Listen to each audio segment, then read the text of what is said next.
How to install your Utilitech recessed retrofit light, even if you're not a professional. First of all, my 1990s kitchen definitely needs updating, starting with the can lighting.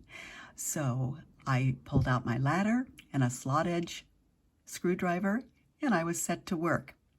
First of all, the rim and the spring of the can lighting had to be popped off, and this is what it looks like exposed.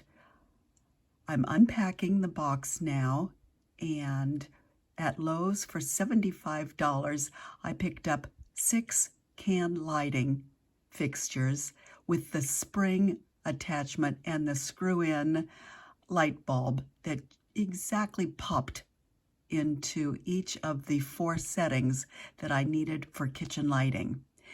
As you can see, the first 2 are done. I'm testing the lights now, and I'm wondering whether or not it's not just a little bit too bright, which on these can lighting retrofit fixtures, you can adjust to bright yellow or bright blue lighting, depending on what your needs are.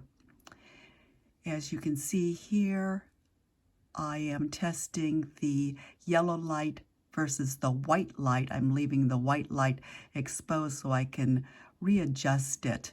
And this is the finished product for brand new recessed light fixtures. All it took was a ladder and a screwdriver. I'd like to thank my neighbor Cody for lending me his ladder. And yeah, it's easy. Do it.